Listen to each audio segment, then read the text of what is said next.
Yes!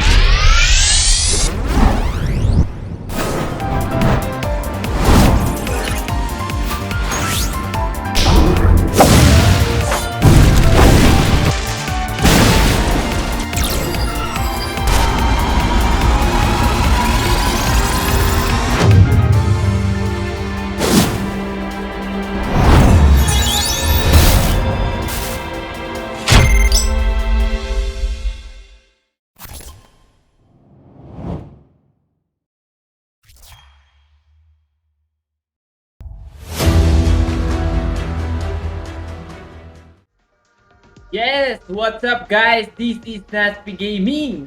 Ito na naman tayo guys sa guide. Titingnan nyo natin guys yung ating mga Sino na NFT na hindi ginagamit.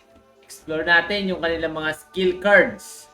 Check natin guys. Punta lang tayo dito guys sa ating deck. Punta lang tayo sa number 5 and add natin yung mga hindi natin ginagamit na Sino. So, yun nga, ginagamit natin guys yung Ninja, Psychic, plus Guardian. So, susubukan naman natin gamitin guys itong Grappler. Yan, Grappler yan guys. So, check natin guys yung kanyang mga skills. Ang kanyang skill ay Little Fighter. So, ito yung kapag nilagay mo sa deck, sa round na yon is babagsak na siya, makaka-atake na siya kapag hindi siya napatay. Little Fighter yan. Sakit yan. Pag level 1 yata yan, pagkakaalam ko is 170 damage. Yun ang tama nga. Next naman, itong Cheerdal. So, summons one Cheerdal to an empty square. Taas yung buhay niya, 216. Pampataas siya ng damage sa lahat ng kasama niya. So, sa Sino or sa Summon man yan. Next naman, Spiral Blow. Attacks a single enemy with an effect value of 92. Lowers the enemy's current special gauge by minus 30%. So, mababawasan siya ng 30% dun sa special gauge niya dito sa yung bilog sa gilid, guys. So, this attack is not affected by damage reduction effects.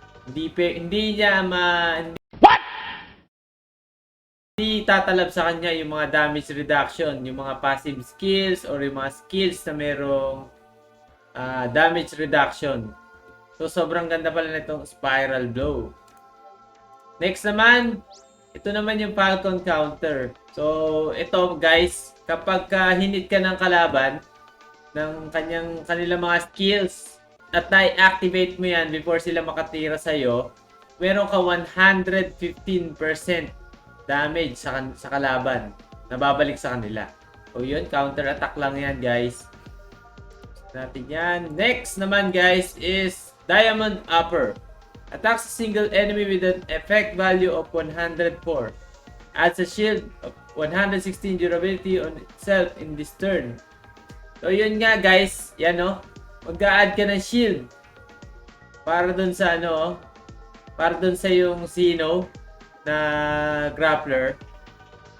Naka-damage ka na, nagka-shield ka pa. Sak ka pa. Nice. Diba? Ito naman, next is Mach Punch. Mach Punch ba to? Match Punch. Stop it. Get some help. Mach Punch. Attacks a single enemy with an effect value of 95. If the target is Sino, the attack will be critical. So, kapag Sino yung inatake, critical. Pag summon, hindi. Kaso, nagbubuhay siya ng 20 HP. Mabawas siya sa Sino mo, sa Grappler. Next naman, itong Heartbreaker.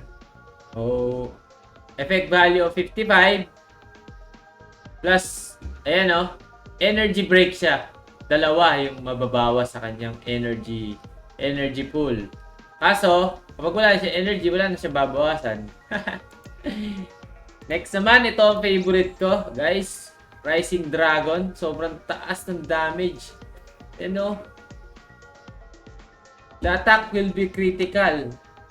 Kaso, meron rin siyang minus 40 sa kanyang buhay kapag inatake niya. Pag umatake ka sa sino ng kalaban. Siyempre, hindi mo naman pwedeng ito. Ginagawa mo.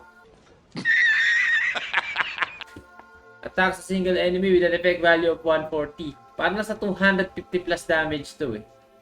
Sa pagkakaalala ko. Tagal ko na kasi hindi ginagamit yan. O ito naman, next guys, Aura Knuckle. Yung Aura Knuckle guys, sobrang lakas nito sa Psychic. Yan no, susuntukin yung Psychic, critical agad. 125 yung effect value niya. Pero pag Psychic, critical. Yun guys. Ito. Tiger Fang. Effect value, single enemy lang din siya. 70. Reducing attack by 40%. So, yun yung ano niya. At yun yung effect niya sa kalaban na minus 40% yung sa attack damage niya. So, pag inatake mo siya ng Tiger Fang, hindi lang siya sa round na yun mag-e-epekto. So, next round din, gagana siya. Yan o, tingnan nyo, nakita nyo guys, if the target is Sinnoh, the attack will be critical. So, sobrang ganda guys ng grappler. Puro critical siya. Last guys, ito pa wala tayo, Adrenaline Rush, parang si Luffy oh. Gomu-gomu no. Attack sa single enemy with an effect value of 68. Heals your energy by 1 for each critical hit in this turn. So, guys, mas maganda to kung una nating ilalapag sa ating deck. Tapos sabayan natin ng mga nagki-critical like this Rising Dragon, itong Tiger Fang, pwede din tong Mach Punch, plus ito kung may Psychic critical oh. Pag nag-critical ka, ayun, mag-gain ka ng energy kapag ginamit mo tong Adrenaline Rush. Next naman guys is yung kanyang ult ng ating NFT grappler. Yan, Titan. Inflicts haste on itself and also stays at 10 HP no matter how much damage it takes during this turn. So, cool time niya is 4 turns. So, yan guys. Inflict siya ng haste and sobrang hindi siya makunat eh. Parang hindi lang siya mababawasan, hindi na siya mababawasan kapag 10 HP na siya. That turn lang naman, pero sobrang laking bagay kahit gaano kadaming skills yung iba to sa'yo, is hindi ka mamamatay. Yun, so guys, yan no, nakuha natin kanina is Accelerator. Ayan no, yan yung passive skill ng aking grappler na NFT. Increases on speed by 40%. So, kapag medyo matagal-tagal na ng laban nyo, hindi siya na-burst. Ayan, 5th turn, umabot ng 5th turn. Grabe, 40% yan, guys. Una pa sa first yan. Wala pa tayo equipment. Oh, equip na natin to guys. So, yun guys. Sobrang ganda ng ating grappler. Mostly, ang kill cards niya is for critical. Oh, ano pa hinihintay nyo guys? Try nyo gamitin guys. Make sure na mapalevel nyo muna siya bago nyo ilaban sa matataas na arena level or trophies. Kasi medyo mahirapan kasi mababa yung health niya, mababa yung attack niya. So, kailangan natin siya palibelin muna bago natin isabak doon. So, yun nga guys. Sana may natutunan naman kayo sa isang guide ng Project Sinnoh. So, yan, grappler. So, gusto ko na itong gamitin. Pinapalevel ko na guys. So, level 4. So, yun no. Maraming salamat guys sa panonood. See you next time.